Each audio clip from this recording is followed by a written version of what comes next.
les transports en France, c'est 18% du PIB. Voilà, c'est colossal comme norme.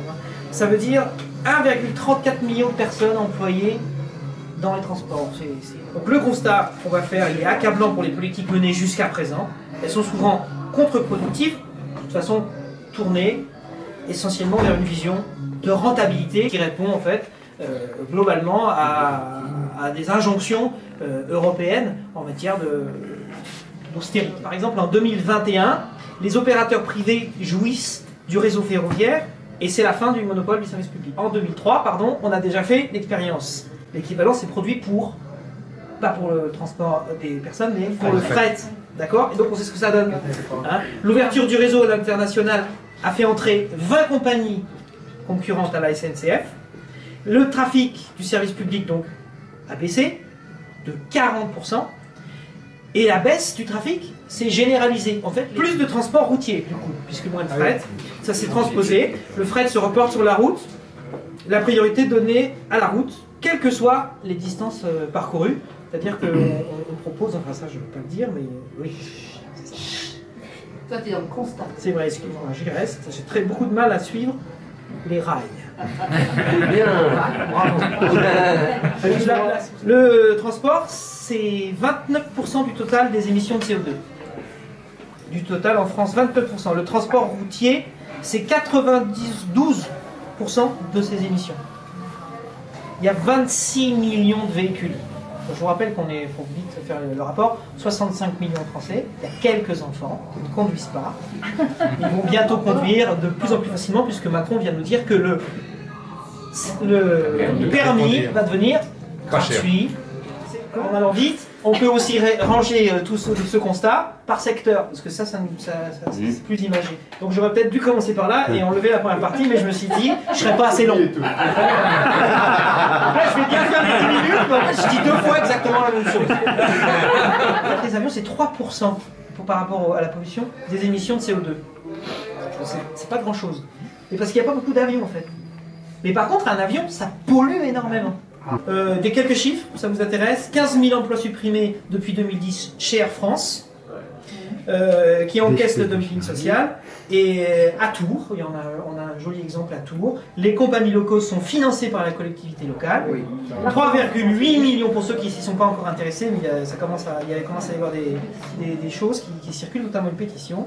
3,8 millions d'euros annuels de collectivité pour faire fonctionner l'aéroport de Tours, dont 83% de la somme directement versée à Ryanair, qui est une compagnie exemplaire. Au titre de la promotion touristique. Ah oui, d'accord. Et qui s'évapore dans les paradis fiscaux. Absolument. Il y a plus de tués sur la route, en fait, à chaque fois, à chaque constat. Malgré les 80 km/h, les radars.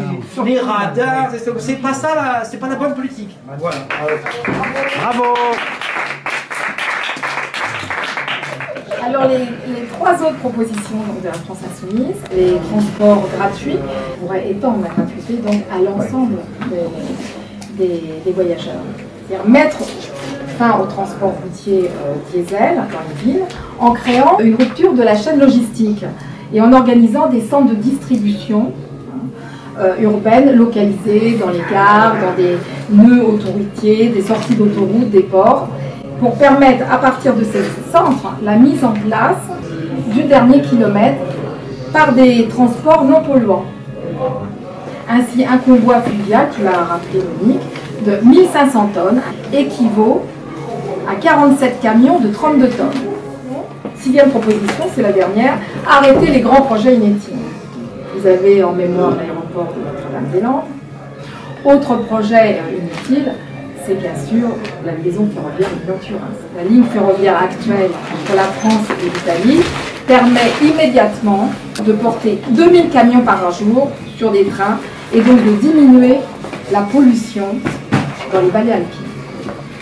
Ce projet considérable est chiffré à 30 milliards d'euros, soit 20 Notre-Dame-des-Landes.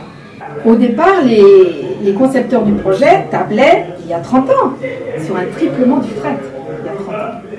En réalité, en 2014, le fret était inférieur à ce qu'il était en 1988. Les élus locaux, quant à eux, faisaient observer que la ligne ferroviaire existante n'est utilisé qu'à 17% de ses capacités. Non, mais quand le pouvoir politique décide de privatiser les chemins de fer ferroviaires, il n'est pas complètement ignare de l'histoire des chemins de fer. En 1937, on a créé la SNCF précisément parce que les compagnies ferroviaires de l'époque ne faisaient pas leurs affaires. Bien que subventionnés, beaucoup ont fait faillite. C'est pourquoi on a nationalisé tous les transports. Donc l'histoire, là, malheureusement, se recommencera. Mais là, en attendant, les copains du pouvoir vont prendre leur dîme largement, grâce à notre argent, puisqu'ils seront largement subventionnés. Bravo. La partie la plus facile, la démonstration quand même qu'avec cette longue liste de projets réussis, que je vous relis pas,